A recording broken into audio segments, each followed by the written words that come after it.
Hello guys, welcome. My name is Private Parts, I'm your host. We are here with Xtreme Attacks, kicking it today with the X-Men. So this is going to be episode 1 of a full-time series that we're going to have. I'm going to usually break it off into some different segments. First thing we're going to do is explain some updated recent Clash news that's going on in our community. And second, we might jump into some war attack videos from either a current war or a war in the past that we absolutely dominated. So in the channel here, we're going to go over some few highlighted attacks and strike strategies that can lead your clan to a 3-star victory. First thing we're going to do is we're going to talk about an update that Supercell had announced on the forums about a week ago. A lot of people have been anticipating this since the release of the Town Hall 11 update and how they've pretty much destroyed farming on all different aspects. So this is actually a positive shift in the right direction for Supercell. They've heard what we've wanted to say on the forums, they've recognized that there's a loot problem, so they're going to be adding some implementations to the game very soon. First thing it's going to go over is called the new star bonus. So it talks about winning 5 stars in multiplayer attacks, and it says you'll win a daily resource bonus if that is completed. So what that resource bonus is going to be, I'm not entirely sure. I don't know if they're going to base it off of the Town Hall level that you're at or the Town Hall level you attack. Might depend on trophy levels, so we're not too sure what that resource bonus is going to imply just yet. So it also talks about in your clan castle, the treasury is the safest place to store your resources. Your daily star bonus and war loot bonus are automatically stored in the treasury for safeguarding. So picking up 5 stars on multiplayer attacks, those are going to go into your daily bonus, which is stored inside the clan castle. So they're going to be mixed in there with the war loot. And it says last but not least, we'll introduce the loot cart. So after your village has been attacked, a percentage of stolen resources will be added to a loot cart in your village. So honestly, I'll stop and say this is kind of like Supercell's way of, I guess, paying for a problem that has been going on for so long. The loot has been absolutely obnoxious. Sometimes after updates, you'll get what's called the golden hour, and you'll hit some awesome resource raids, but it is very time dependent, and there are a lot of people still out there looking to develop their bases. So it does say once you collect the resources from the loot cart, these will be transferred to your treasury for safeguarding. But I actually think down here it says resources from the loot cart don't go to the treasury, but instead they go to the storages. So it's kind of weird. You're going to get attacked, it looks like, and then those resources, whatever has been stolen, a percentage of them are going to be going back into your storages. So it's kind of confusing. That was released 3 days ago. It does say more details coming soon and Clash on. So hopefully, this is, like I said, a positive change, a positive step in the right direction after how horrific the farming has been after the Town Hall 11 update and shifting those clan castles inside, the town halls inside the bases. No more snipes. No more snipes for extra loot here. So well, hopefully this does what it needs to do. Okay guys, now we're on to the war segment here. This was our previous war against AQ set in War 2. Looks like they are a level 8 clan versus Xtreme X-men, the level 9 clan here. I'm going to go over one base here in particular that I didn't necessarily want to attack. It's definitely not within my preference of attack style, and I don't know about me, but I'm sure there's a few of you guys out there that definitely dislike this very, very difficult anti-3-star base setup here. The first thing I want to point out is the queen is very isolated from the air defenses, and this isn't necessarily something that I look for in specific when I go to do an air attack. Normally I look for a queen, like maybe right next to one of the air defenses that I can take off as part of the cold blood attack, or maybe even if she was right here by the cannon, I could pick off both this air defense and this air defense for shattered Laloon. But this one's very difficult because you have to deal with the queen from an entirely different aspect. She is isolated from the rest of the base, and that's what I think makes this base so difficult. You can't use suicide drag, because we talked about this, because the sweeper here, and there's if you use any type of air attack, you have to worry about the back end because of all these wizard towers. But I'm going to go over how to beat this base. You've probably seen it a lot. It does look like a common internet base, but it can still be tricky because the double giant bomb spots can be anywhere. So let's go ahead and I'll jump into it here. This was actually a recommendation from Warriors. He's our clan leader. He's up in Titan League right now. but this is my first time using EQ inside of a war raid, so let's go ahead and take a look here. So we got the 3 golem deployment, some very steady wizards on the backside, just making sure that that funnel is absolutely perfect. We're going to drop the jump right there. King and queen are going to funnel straight forward towards that queen. Don't even need to use his ability quite yet. He's going to lock right onto her. They're both going to keep shifting right on into this base here. And look at this setup, guys. This is completely open right here for all these troops to just do some work.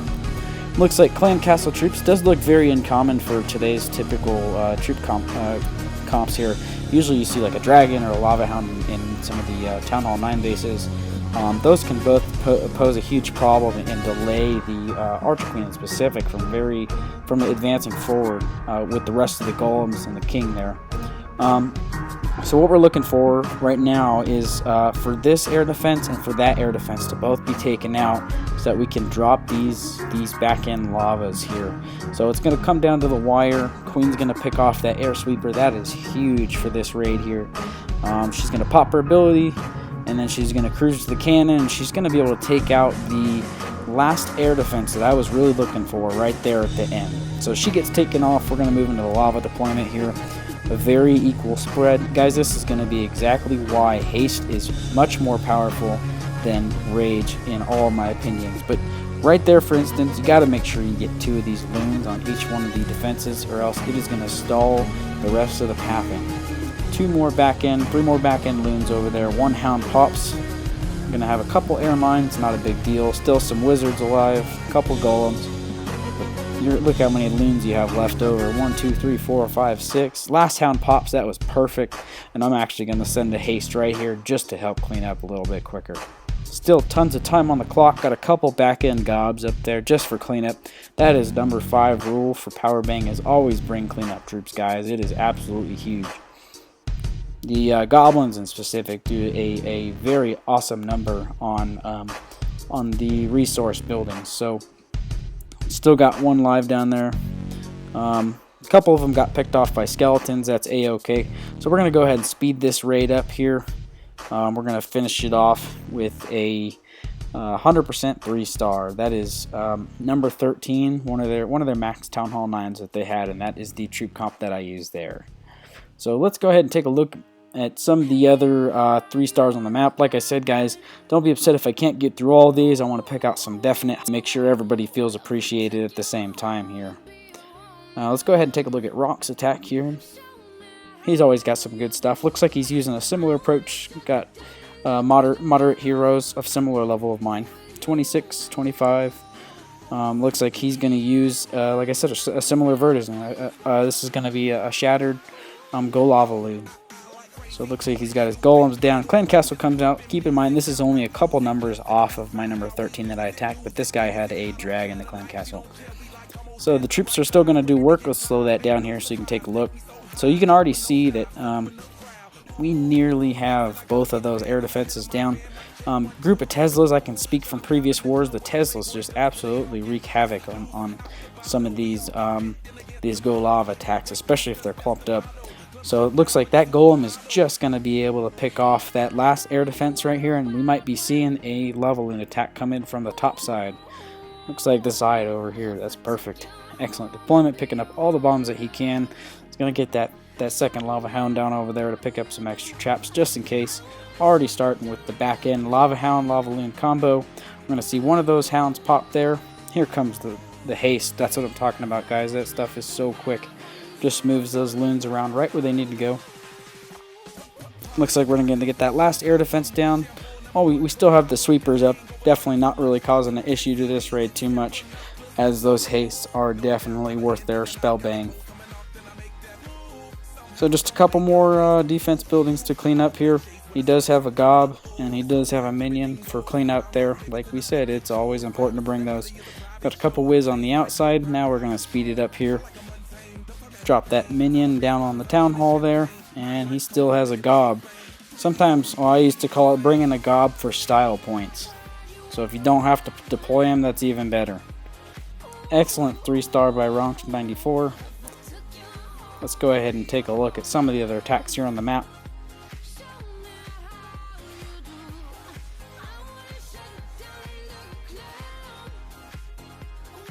Okay, so let's go ahead and take a look at Monty's attack. His attacks are always great. If I'm not mistaken, he does bring a few Valks into this raid. Yeah, 11 Valks. And he's got a special, unique attack strategy. I definitely like the way that he approaches bases. He sees them differently than I do. Looks like he's going to start with a 4 EQ up at the top to open a few defenses there. Dropping 1 Golem, 2 Golem. Looks like those minions are still helping with the funnel. Got some wall breakers coming down, the queen right behind. It's going to open that section up, and my guess is he is going to be getting both of these air defenses right here. If not the air sweepers, and maybe even a jump into the other 4 air defenses total, just with these Valks. Look, it's a perfect funnel. I guess this was attacked before. He did drop a balloon over there. That balloon's going to take out a Tesla over in the corner. Sometimes people do that as kind of like a troll move. I've actually had a few wars where that's come in handy back before time was a huge issue. So it looks like we got a heal spell down in there and a jump spell as well. That's going to help keep those Valks and Golems alive just a little bit longer. Automatically starts coming in with some loons on the top end there just to help clear some defenses. Looks like we still got a Golem left. King's going to lock on to the Queen. King's going to start helping out with those air defenses and Tesla towers there. He gets picked off. Queen's got 1 more CC troop to go. He's still got a Golem. Still some loons coming in on the back end. That Golem's going to get taken out. Queen's going to lock on to the last air defense here. Look at the timing. This is incredible. So she's taking out that defense. She's working towards that Tesla now. There's no more air defenses left on the board. Looks like he's just going to keep dropping a little bit by little bit in the back here, and they're just going to do what they need to do. The Queen is still alive. This is outstanding. So I have a group of air mines over there. No big deal. Those loons are going to come in for cleanup. Still got a bunch of troops on the outside. Last defensive building is going to be that wizard tower here. Wizard tower gets taken out, and we're just going to finish it up. Looks like a minute replay with just some cleanup here of the loons. This does help if you have like 1, maybe 2 loons left over at the end, because sometimes it takes a while for them to travel across the map. So it definitely does help her, you know, bring some gobs as well for those resource buildings. But that's going to be a awesome, looks like a Gova loon, kind of a mixture of troops, but a heavy force hand on the Valks there. 11 Valks, that's awesome. So let's go ahead and see what else we got here. Let's go ahead and show off some of the top attacks. This one actually in particular was very carefully planned. I saw the sketch posted on Band, and I had actually made a recommendation to bring a couple minions and archers. You're gonna see this collector right here on the outside, this collector and this dark barracks, and even this gold mine over here get taken off by those troops, and you're gonna see that actually contributes to the 2-star. So this is number 1 versus number 1, our fearless leader versus Anti. And we got started with those troops. I said those percentages come in huge, especially against a completely maxed Town Hall 11 base, except for Grand Warden. So we're gonna open up here with an EQ. It's gonna be a good placement right over the Wiz Tower, the Expo. Gonna open a straight shot to the Town Hall there. So we got a jump going down, we got another jump going down, and that jump is actually is going to be used to help get those golems over to the archer tower. You'll see there in a sec. Very widespread wizard funnel here. We're going to drop a bunch of witches. I love when the ground gets green like that and those witches just keep plummeting in. That looks awesome. So it looks like we got a dragon in the clan castle. It's not going to be an issue at all. I'm going to hit the Eternal Tome with the Grand Warden there and drop a freeze on the Inferno. Eagle Artillery still coming off. You'll see those beams come down. Queen's still fully alive. King's got about 6/7, 7/8 of the health left. Good amount there. Almost 1/3. So still got a bunch of troops alive. Looks like we've got a bunch of wizards on the south end. A few witches still plummeting those skellies in. Queen's going to pop her ability after she gets targeted. That's 45%, 1-star, 46, 47. King and Queen are still alive. Grand Warden's still alive. That's going to be 49%, 50%. Look at that, 52, 53% 2-star. Quinn's going to get picked off, and that is essentially going to end the raid right there. So you can see by those extra buildings on the outside completely contributed to the 2-star attack here, and that was some awesome planning, awesome a real-time example of why we actually post picks and bans so people can share info about attacks and what they need to do, and if anybody has any suggested input, that's where that stuff definitely helps, and that is what wins wars. So let's take a look. We're going to go over Neo's attack here. 22 versus number 22. Looks like a generally developed Town Hall 9, moderate hero levels. Let's go ahead and take a look at his attack here and see what's going on. So it looks like we're going to be using a Goho Wii. Looks like a quad. I guess it's called the Quad Quake Goho now. It's pretty popular. Some of the power bank channels have covered it. I guess there's been a little bit on One Hive. I don't know about you guys. I don't really pay attention to One Hive all that much anymore. They've been starting to play. Jake's been starting to host a different game on there, and I'm not just a huge fan of their attacks anymore. He's not really staying on top of it like I've seen some other channels do. Definitely my preference now. Powerbang has got some awesome content on, using hounds and loons in specific. He goes over it in what's called a 3-star Bible. So I would highly suggest watching that. I think the only thing from One Hive that I actually pay attention to anymore is the theory craft, because some of those statistics still apply. Some of those base building guides are still up to date, even with some of the updates that they've had. But it is definitely good to look over if you are planning on making your own anti-3-star or even anti-2-star Town Hall 9 base. So it looks like here we still got a bunch of hogs making their way across the map here. A few wizards doing some work for cleanup. Hogs are going to go pick off that last wizard tower, and that is going to start the cleanup process here. That was an awesome attack by Neo. Managed to get both double giant bomb setups. Didn't cause his hog raid any issues at all. Some of these guys can hog so good I can't even believe it. I wouldn't even imagine myself doing it. Never really used it as an intermediate or beginner Town Hall 9 or even Town Hall 8. I never really found an enjoyment out of it, but some of these guys just make it look so dang easy. We're looking at 94, 95, 97, 98, and that's going to go for 100% 3-star against Neo's Mir, Viljoen.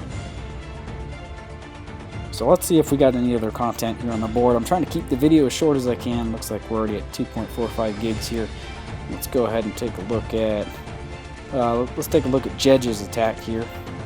And looks like we are going to be against a relatively fresh Town Hall 9. Some of these Dragonflower bases, base setups can be a little bit difficult and tricky to work with. But looks like we got a dragon, some loons in the clan castle down there.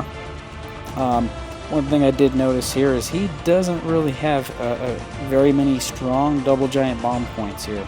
So that's something definitely to look forward to if you're planning on doing a hog raid.